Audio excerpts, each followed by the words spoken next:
নমস্কার। এখন যে ক্লাসটা করছি সেটা হচ্ছে ম্যাথমেটিক্সের ক্লাস। এই ম্যাথমেটিক্সের ক্লাসগুলো ভালো করে ফলো করতে থাকুন। প্রথম প্রশ্ন দেখুন, প্রথম প্রশ্ন পাটিগণিতের যে প্রবলেমটা আছে সেই প্রশ্নটা দেখুন কি দেওয়া আছে। বলছে এখানে 64 এই প্রবলেমটা কি দেওয়া আছে দেখুন। A can do a piece of work, অর্থাৎ এ একটি কাজ 12 দিনে করতে পারে। A can do a piece of work in 12 days, 12 দিনে করতে পারে। বি 50% মোর এফিসিয়েন্ট দেন এ, অর্থাৎ বি এর চেয়ে আরও 50% বেশি সক্ষম, কাজ করতে সক্ষম। তাহলে in how many days B will finish the same work, অর্থাৎ বি ওই কাজটা করতে কতদিন সময় লাগবে।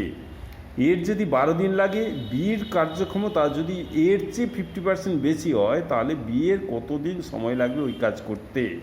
6 দিন সময় লাগবে, না 8 দিন সময় লাগবে, না 12 দিন, না 24 দিন? কিভাবে এই প্রবলেমটা করব? তাহলে আমার এর কাজ করতে কতদিন সময় লাগে? 12 দিন সময় লাগে, 12 দিন সময় লাগে বলেছে। তাহলে এ একদিনে কত অংশ করবে? টোটাল কাজ ধরো 1 অংশ, তাহলে 12 দিনে করে 1 অংশ, একদিনে করবে কত? 1/12 অংশ। এটা কে করেছে? এ করেছে। বলছে এ 12 দিনে কাজ করে, তাহলে এ 12 দিনে কাজ করে মানে 12 দিনে 1 অংশ করে, একদিনে করবে 1/12 অংশ। এরপরে বলেছে বি 50% মোর দেন এ, তাহলে বি কাজ করে বলছে 50% মোর দেন এ, তাহলে এ হচ্ছে 1/12 অংশ করে, আর বি করবে এর 50% বেশি, অর্থাৎ 150/100। 50 3-এ, 50 2-এ, 3 4-এ, তাহলে উপরে হবে 1, নিচে হবে 8, অর্থাৎ বি একদিনে করে 1/8 অংশ। তাহলে 1/8 অংশ করে একদিনে, 1 অংশ করবে 1 গুণিত 8/1, অর্থাৎ 8 দিন সময় লাগবে। তাহলে বি এর কতদিন সময় লাগলো? 8 দিন সময় লাগলো। ভেরি ভেরি ইম্পর্টেন্ট এই প্রবলেমটা। তাহলে আরেকবার বলে দিচ্ছি কিভাবে করবে, একদম সংক্ষেপে করে নেবে। দেখো, এ একটি কাজ বলেছে, এ একটি কাজ 12 দিনে করে, অর্থাৎ একদিনে করে 1/12 অংশ। তারপরে বলছে বি 50% মোর দেন এ, অর্থাৎ বি কাজ করছে ওর চেয়ে 50% বেশি, এর চেয়ে 50% বেশি, অর্থাৎ 150/100। 50 3-এ, 50 2-এ, 3 4-এ, তাহলে উপরে হবে 1, এটা 4 2 8, 1/8 অংশ করে বি একদিনে, 1 অংশ করবে 1 গুণিত 8/1, অর্থাৎ 8 দিন সময় লাগবে।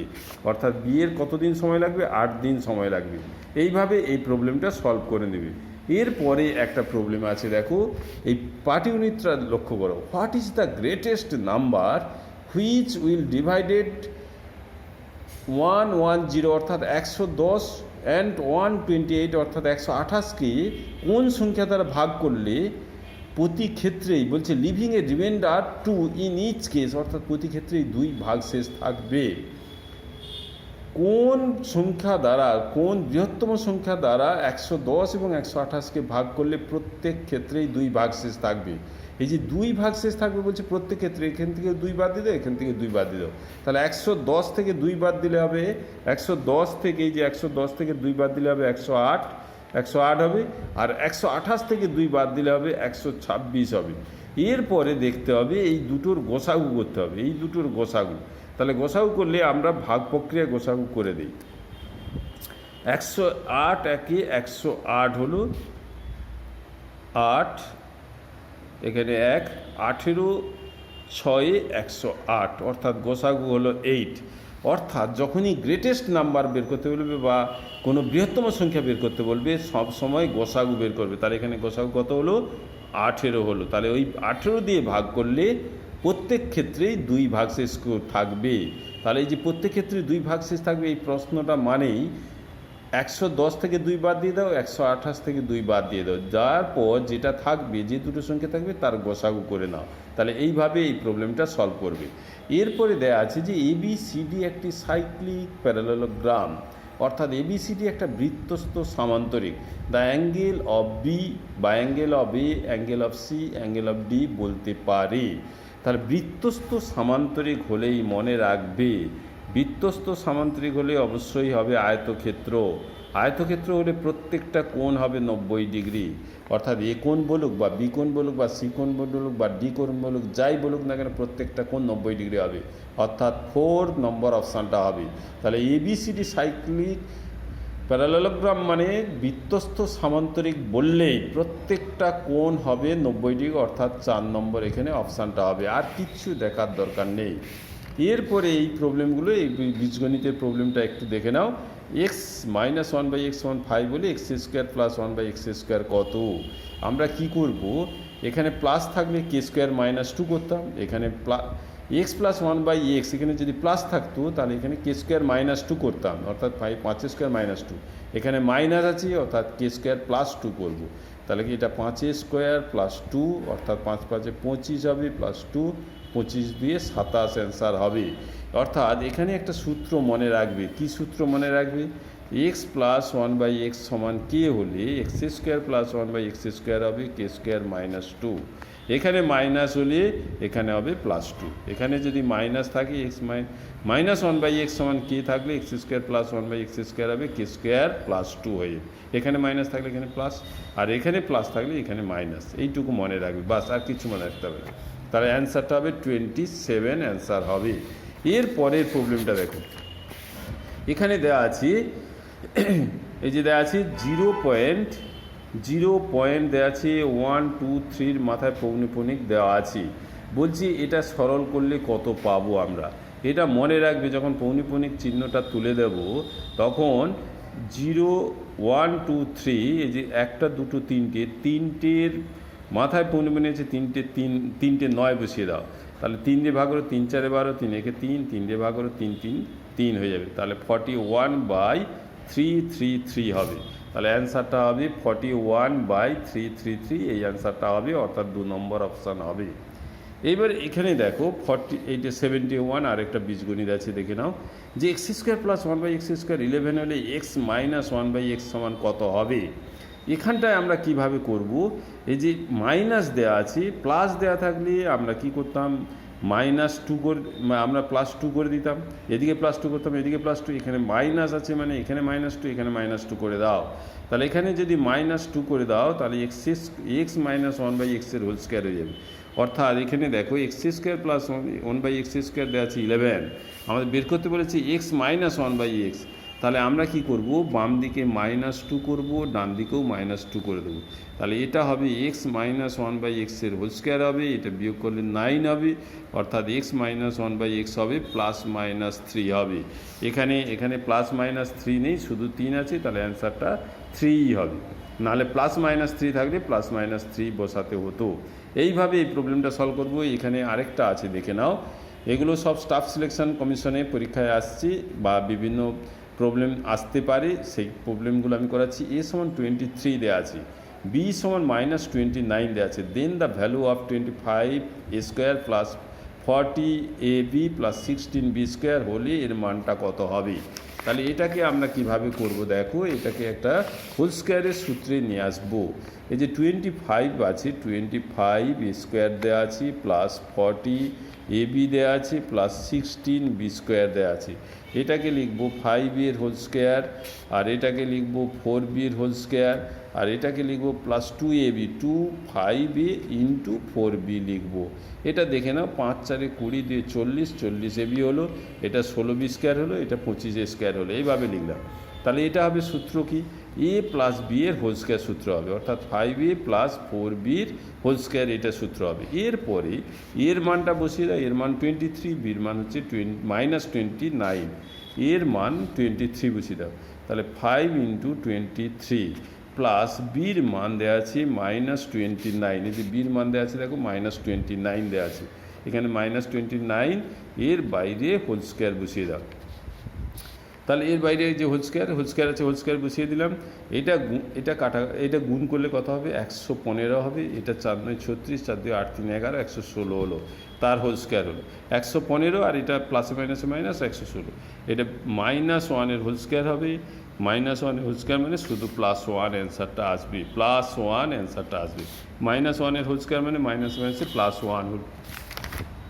এর পরের প্রবলেম দেখো,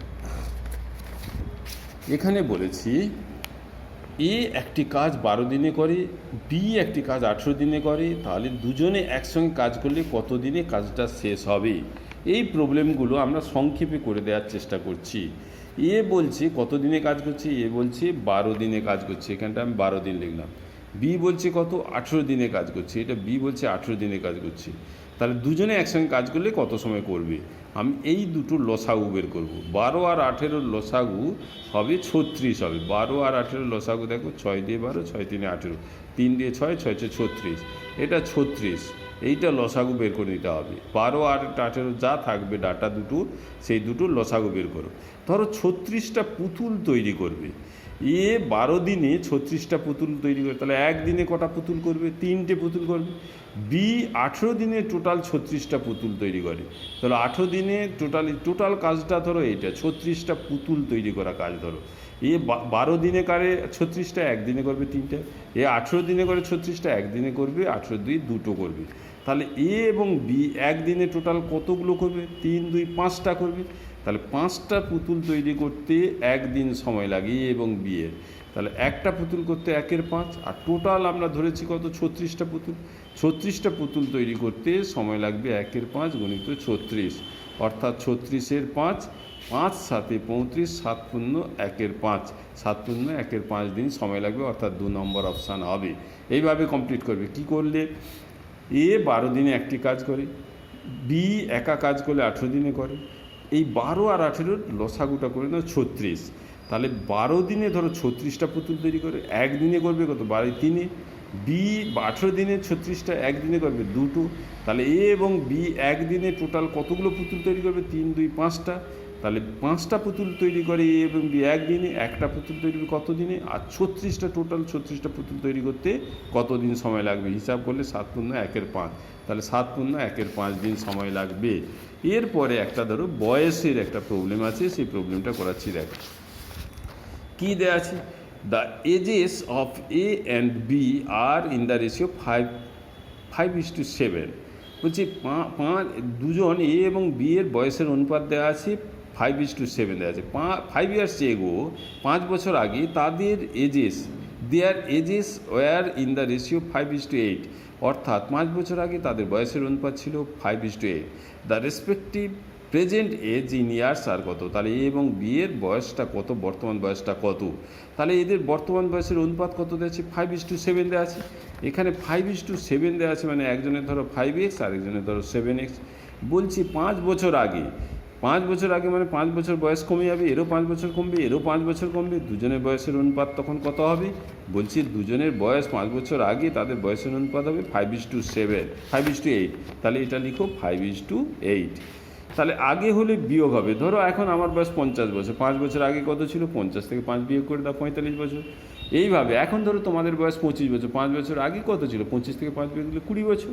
এইভাবে তাহলে একজনের 5x আর একজনের 7x, 5 বছর আগে এর 5x - 5 আর একজনের 7x - 5, এই অনুপাতটা কত বলেছে, 5:8 বলেছে, 5:8 করে দিলাম।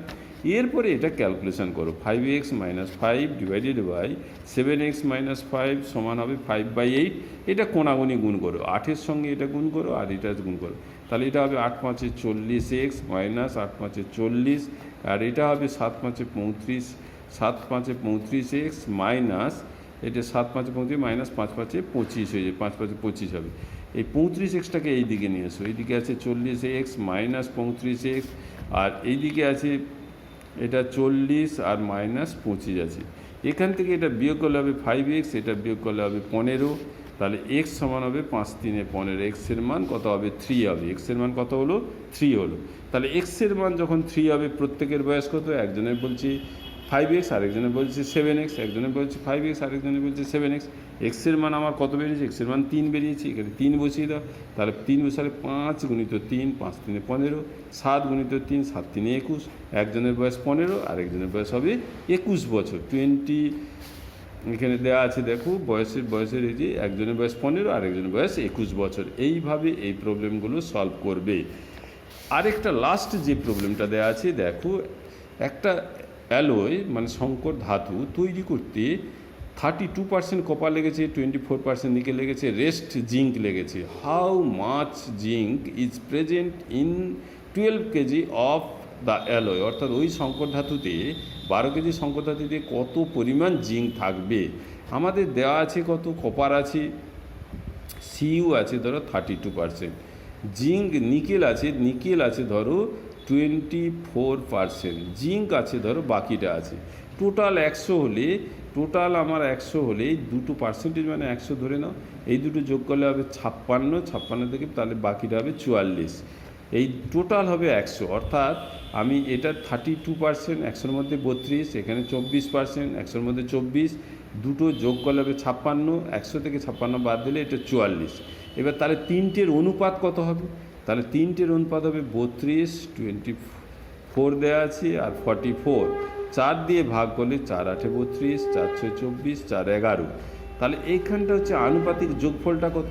আনুপাতিক যোগফল হচ্ছে 8 6 14, 14 11 যোগ করলে হবে 25।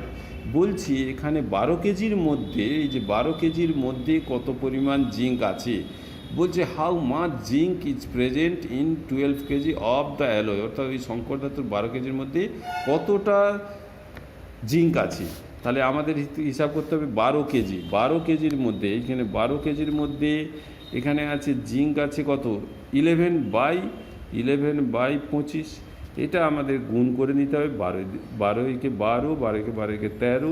13/25, এই 25 দিয়ে ভাগ করলে কত হবে, কাটাকাটি আর যাবে না, 25 7 25 5 125, 125 7, তাহলে 132কে ধরো 25 দিয়ে ভাগ করে দাও, 25 5 125, 7.0 বসাও, 25 দিয়ে 50, 2 0, 25 8 200 হয়ে যাবে, তাহলে 5.28 হবে, 5.28 হবে, ভাগ করলে কত হবে, 5.28 কেজি হবে। এইভাবে এই প্রবলেমগুলো আমরা সলভ করব। এখানেই এই ছোট ছোট কতগুলো ভিডিও তৈরি করছি, এই ভিডিওগুলো আপনারা দেখতে থাকুন। ভালো থাকবেন, সবাইকে আমার আন্তরিক প্রীতি শুভেচ্ছা ভালোবাসা জানিয়ে এখানেই রাখছি।